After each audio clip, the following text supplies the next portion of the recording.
and it's in your meba would see me, men all won't pay kakra. I'm not a radius. A radian company that was sick. And the money in Cabudis and the word was some paper wumba.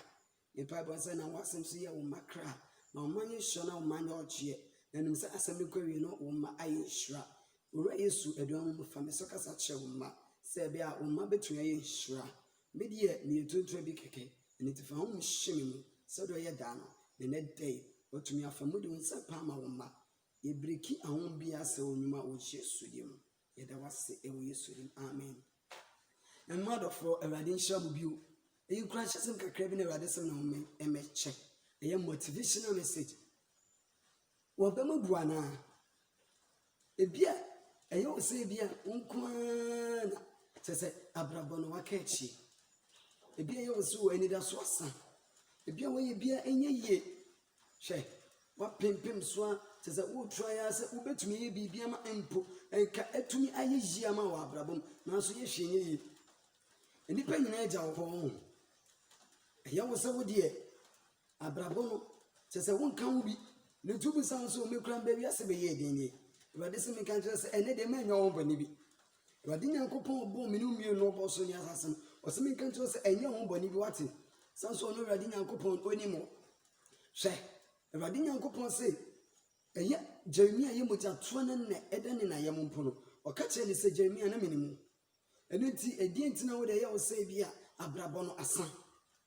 hwe wa ye adwuma bi enye yie ni te ye okra so ewiase no me de me beja bi no mo Tis a media, me who me so for so me baby asim, a dear be no yasim, a wire when you pay no or yet a junk, you can't junker, a dear she ye. Now so dear, Namu Mutsum, and intend us all, ma'am, when you had a floor. Shay, ye did you Yesu Christum. For I say, Radius Christumuna and the power winning. What would your boss be a ye, a beer with your reno, why you own to me worry? Unfefo worry, or more can a with the Dabana be worry, depending on a cat, what it is a year was oh, media, our India men put them in county. You are this in country that they say, and more be moo, so what day, now also so better. Say, a beer what dear, Sukui, who quite a dinner better a woman, who said they said they are woman. And tell your class who screw cramming, screw cram a quite saying, be quiet thing, because I dare you chewing in a bien where me. Enunti eyo se jan no kopa adwuma bi ye anase jan no kopa pa bi di me ka to se bompaye na de wu no Awurade Nyankopon owo hu tumi so esa kyane ma ema wa ba mu na ema eye wani da so nsan wate nyenda so Awurade Yesu Kristo mu de Awurade won kwa so oye di ase bi eyi bibia nse mama me papa bibia nka chi wate na Awurade Nyankopon onim de oye hwe obi ni obi asese eye aware so mo be ware nanso eye kakakra bi na du omu anse bibia bebom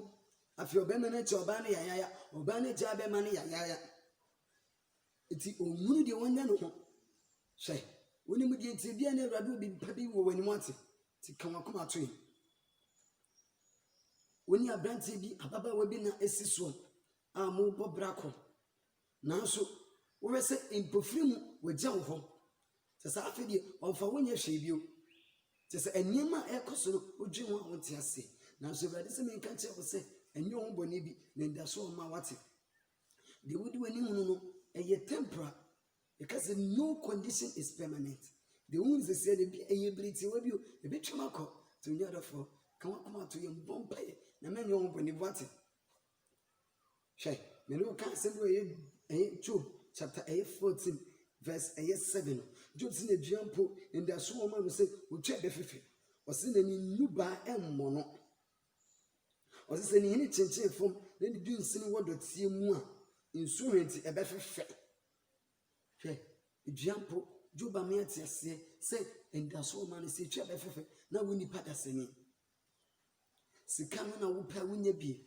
uye adwuma na so do this can be na be ya jiska na from some nti ubobo ska no na so ni ma ho so na sika bia na ho uye adwuma afi mu nya so nyu afi no ewie ye na wonya eye 10 million anase 2 million crown to ho na this can just send that so ma enyo mo ni bi obu abrabone ne ko etie ne se onu adu mpumbu na afi nka no ho ton Awurade sɛ meka kyerɛ sɛ manya wo bɔne bi ate menda so wɔ ma wo onyadɔfoɔ nda so wɔ ma wo manya ho bɔne bi ate Awurade Nyankopɔn nim deɛ ɔyɛ Onyankopɔn na ɔyɛ ɔno onim deɛ yɛ na ɔyɛ ma ne mma nti onyadɔfoɔ ma ɔbɛmu mu hwɛ asete ma yɛ den ɛne wo kwan na mo yɛ de ama wate obi wo hu na bɔnten wɔ sene n'anim fɛfɛfɛfɛ nso kɔhwɛ dɛm oni anigye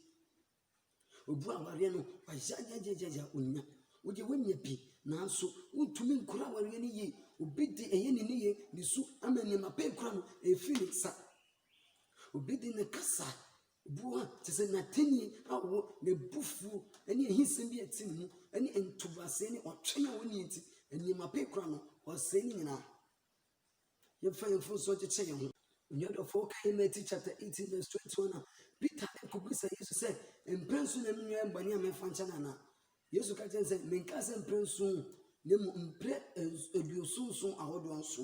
wɛkyerɛ sɛ obi ayɛ ɔbɔne onyadɔfoɔ bɛyɛ nkagya akyɛm wate yɛsɛ wode bɔne kyɛ amfa awenkyɛn wobɛtumi akura asɛm atwe asɛm no dendenden nanso woanhwɛ ne ya ebia ne deɛ kɔkɔ akɔpue no ebia na nyɛ ne gye ama wo nua no a wonne nya no fakyɛ no ɔdɔfoɔ no a wonne nya no fakyɛ no mfom so bata nipa ho abrɛ a Kristo nipa yɛ ne bɔne no Bible sɛ ɔka sɛ ɔse agya fakyɛ no onim deɛ wɔyɛ Yesu ɔmfa bɔne anto nipa bi aso da adɛ na wode bɔne to nua no so wowɛ fi sɛ bɔnsam yɛ den na bɔnsam yɛ underground advisor ɔyɛ adwuma wɔ adwom to obɛtumi afa nipa so asɛ yadeɛ obɛtumi afa wo nua so ma no ayɛ ɔbɔne nti ɛnhyɛ sɛ wo nua no na ayɛ ɔbɔne mfa bɔne to nua no so na mmom hu ne sɛ ɔyɛ bɔnsam bi na ɛyɛ sa nti fakyɛ wo nua no Onyankopɔn mfa nkyɛ onyadɔfoɔ ɛne deɛ mehyɛ wo nkwan kakra hwɛ adeɛ pa bi ekura no kura mu yɛ wate hwɛ yie na wɔama ɔbɔnefoɔ no ama nhyira bi ekura wɔ deɛ wabrabɛ no ɛnsa nlusu nhyira bi wɔ wɔn ahwɛ sɛsɛ wohunu so hwɛ nanso ahwɛ sɛ fi nsɛm a ɛna abɔ sɛ mahyɛ ade pa hwɛ ade pa bi kura hwɛ saa special person na wɔnya no obrɛm no a ɔboa wɔ no bɛrima bi no ɔbaa bi na wɔnya no ɔbɛboa wɔ ne wɔare no kura ne yie epia no ahwɛ ɔno kɔ a anhyɛ no wɔnya ne so bio ɛma ne nyɛ ɔsɛ nipa a ɛwɔ wiase nyinaa na ɛyɛ nipa bebree nyɛ bebree so yɛ nanso wɔahwɛ yɛ papa no wohu ɛbɛyɛ de nso bɛhu hwɛ bebrebe hyɛ ntaadeɛ kamakama fitaa nanso wobɛkɔ wɔn mu no na esum nkwa na wɔwɔ mu ɛno nti obi wɔ hɔ a wɔyi wɔn ne suban nyinaa sɛ ɔyɛ nipa pa nanso suban bi anaasɛ nɛnso bi kakra onyadɔfoɔ mɛnhyɛ ne nɛnso bebrebe ne mu hyɛ nneɛma pɛ wɔ ne mu no ne yɛ ho adwuma ɛno na ɛbɛyɛ nhyirama hwɛ abɛyɛ san wɔ abrabɔ no mu sɛ nka wobɛkura Kristo mu yɛ a ka abɛyɛ ne nso tum ate abɛyɛ bi a wɔn san wɔ ɛpɛ wo asɛ wɔ abrabɔ nyansa wogye Kristo wɔ nkyɛn wofa Kristo anaasɛ wafa Kristo nanso wotie n'asɛm mfa nyɛ adwuma wotie asɛm no nanso asɛm no a wotie no womfa mmɔbra ɛno ti de biara no Kristo ntumi mmɛgyew because of sɛ Kristo no ɔba abɛgye no wɔyi ne si nkyɛn wɔ abrabɔ no ɛno ti abrabɔ no de wɔn ahoɔden na ɛbɔ ɛno ti abere ne abere bi aha ne amanneɛ ba Kristo ntumi mmɛboa wo mmɛgyew firi ha ne amanneɛ no because of sɛ Kristo no wɔyi ne si nkyɛn ɛno ti wofrɛ no a ɔnte wabɔ mpɛyɛ bebree nanso nya no yie kyɛkɛ abrabɔ no bia na Kristo wagya no nkyɛn sɛ ne deɛ wobɛwerɛ Kristo Yesu na ade wobɛma no so aso no kurom a nkanhyira no wate ka Awurade Yesu Kristo bɛgye no ayɛ foforɔ onyadɔfoɔ nkuransɛsɛm kakra mede ma sɛ ɛyɛ sɛ ɔde wotu Yesu Kristo so na mmom ɛnyɛ nipa hwɛ me deɛ maka sɛ Awurade Yesu Kristo mene bɛnante me nkwa no nyinaa na wɔn nso ɛ woni Kristo bɛkɔ anaasɛ wobɛyɛ wo akwasi ama nkwa wobɛtie Kristo asɛm no na wode akɔakɔtoɔ na wode wankasa wo paa yɛ deɛ wopɛ oba wasi soɔ wopa aware wosɔre a wote club wote sport woni mmarima ne nam wopɛ kaa sakɛseɛ wopɛ deɛ abɛn dada ɛbɛyɛ dɛ ayɛ yie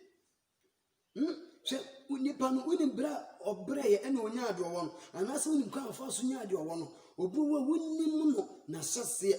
obi wo bi kora ɔyɛ aquatic obi ɔyɛ saka wani obi ɔgye sika duro na so kodi n'akyi no ɛbɛdu beebi ɔde wobɛgye nti ɛyɛ sɛ wobɛnya deɛ ɔne ne bɛbrɛ na woni ne di ayɛ ɔde hwɛ yɛse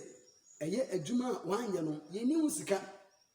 ɛdeɛ nti na aberanteɛ wobu obi afa so sɛ wobɛnya sika adie ɛwɔ aberɛ a wonyɛ ɛsɛ adwuma no ɛnti wodi nyansakwan ne kwatikwan bi ɛfa so apɛ wo ho anya no ɛbɛyɛ yie wonim sɛ Awurade Nyankopɔn wobɛtwa nkwa so Because what can Jeremiah 17 verse 11? Or see the open dinner no fan crumble, but sa radio butu kusenyo no so or bubuni nemu fa jane rebel kwasia. It's a medium me no kasa se nyame akwa na me show Christ nyame ba se enkafa Kristo Yesu na tu fidi enti dem na Yesu na beje we fre onyanyam. Enoma ye bisi basano waje Yesu esinche wa abrabon. Me show Christ na dey say so obefa Kristo a ko be yoyi ko duampo nda so man se twa na be fefe. And you ready din so beje we fre ani amanenu. Ya we na da so ni Yesu din so beje. Yesu Kristo onu no koti eye bubuani bia anase oti eye ensuo no yarefo bi oti ensuo no mfirisha eye aduasa woche. No bi say ne say wo be so won ye odi ana no so bra. Sensuo no obofo be wona minya do dem betum. Na ni say oni buafo bia na so hia Kristo no Kristo kete ze so ne yi ukete na don no eye bubuani ni sori no na ate. Kristo no onyane Lazarus anu wu enanan eni ti de wu abraba mu eni de mi show kran kasa cho se de wu abraba mu Kristo nti be sanyane so de wo be ma Yesu obenyane de wu biara hwe ye no wan pam eye won na atwa nwahia esese wo ye Kristo ni pe atwa nwahia nyina ebo dimpa atofo atwa nwahia o se wo yi suban pe de chewo de woni na ebere no de oni na sha abraba se mututu anamo no hwe ye no anya na esi akwantifi wate Sheye no ama obi ne yoye bi anya wonfone na wa ama eye woni amapa bi esese won sakan amo abrante bi ni ababawa omutu anamo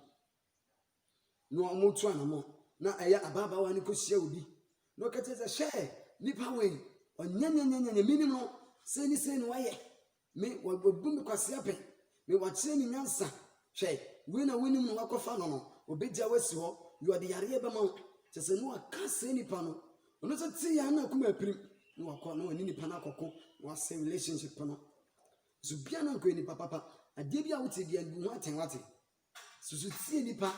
susu din komo obema abrante ababawa minya be susu din komo susu to wonsem ma wonsem shomu ka wonsem ti Awurade Yesu na nipa bia ni mu wode be bo wate no ni da so nye Kristo na Awurade obeje Bible say be bi nda so asano. Honum na Awurade hye no ani munyam. Ti say you say nda so asano Awurade hye no ani munyam obra mate. Ene de me kasa kire so nyadofo. Yare na wonem na Awurade nti ubefiri. Uwu no ba no fo hye na Awurade nti enya usutumi. Adwuma na ase no so Kristo bema ebeyi aware ni Kristo bema ebeyi. Suku na ebasan Kristo bema ebeyi. Iti fa ho to Yesu so na Yesu beji no beyi. Mo ni da so nyina nye Yesu. Ni Yesu be hye ni munyam. Enda so Kristo mu iti hye Yesu no beji no ayi ewo Yesu dim amen. Awurade show Awurade onyo kese ewo Yesu dim amen. You said in kan me dey the pastor Paul Enin. Wa share word for Pentecostal ministry. Ewo ejeso krapa. Eni nyame akwa me no chi me asem. Edi nyame kwasa manema. Ti se we ti na be fa insha no. Me na be ni bia na person ni ku.